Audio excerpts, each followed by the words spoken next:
دنیا میں سب سے پہلے جو قتل ہوتا ہے حضرت آدم علیہ السلام کی اولاد سے حابیل اور قابیل. قابیل حابیل کو قتل کر دیتا ہے. قابیل بڑا ہوتا ہے، حابیل چھوٹا ہوتا ہے.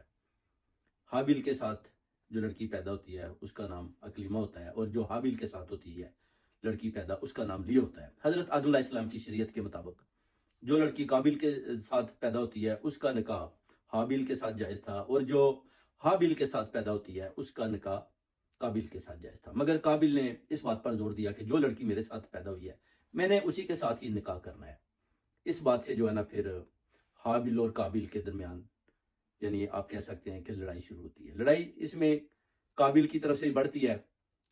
حابیل کو اس نے بولا کہ اگر تم میرے ساتھ جو لڑکی ہے اس کے ساتھ شادی کرو گے تو میں تمہارا قتل کر دوں گا، میں تمہیں جان سے مار دوں گا. جس پر حابیل نے اس کو بتایا کہ پہلے تو تم نے اپنے باپ کی نافرمانی کی، اب تم مجھے قتل کرنا چاہتے ہو تو یہ ایک دوسرا گناہ ہوگا جو تمہارے سر کے اوپر ہوگا. اس کے بعد شیطان نے قابیل کو کیسے ورغلایا اور کیسے اس کے اندر شر ڈالا اور اس کو اس بات پر زور دیا کہ تم حابیل کا قتل کرو. حابیل بکریاں چراتا تھا، قابیل کھیتی باڑی کرتا تھا. حابیل ایک درخت کے نیچے سویا ہوا تھا، قابیل ادھر پہنچا. شیطان نے اس کو بتایا کہ کیسے آپ نے پتھر اٹھا کر اس کے سر میں مارنا ہے، جس پر قابیل نے پتھر مارا اور حابیل کی موت ہو جاتی ہے. اس کے بعد وہ اس کی لاش کو بوری میں ڈال کر گھومتا رہا. اس کو کوئی سمجھ نہیں آ رہی تھی کہ میں نے اس کا قتل تو کر لیا ہے. جو دنیا میں سب سے پہلے قتل تھا وہ قابیل نے حابیل کا کیا، اب اس کو میں نے چھپانا کدھر ہے. اس کو کوئی سمجھ نہیں آ رری تھی. یعنی آپ کہہ سکتے ہیں کہ باڈی بھی بدبودار ہو گئی تھی جیسے وہ بتاتے ہیں، آپ کو پتہ ہے.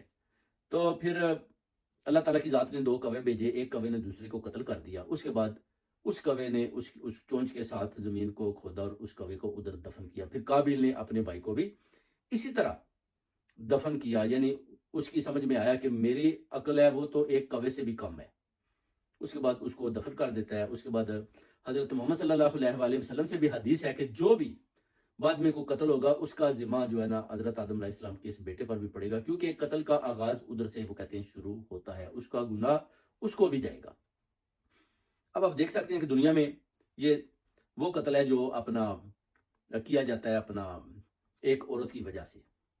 اور یہ آپ دیکھ سکتے ہیں اس کے بعد جو اپنا حضرت آدم علیہ السلام اپنے بچوں کو بھیجتے ہیں کہ میرے لیے آپ فروٹ لے کر آؤ. اس کے بعد فرشتے ان کو لے کر اپنا جاتے ہیں جنت کی طرف، کہ آپ کو ادھر سے ہم فروٹ لا کر دیتے ہیں. حضرت آدم علیہ السلام ادھر پہنچتے ہیں، ان کی روح کو پھر قبض کر لیا جاتا ہے 960 سال کی عمر میں.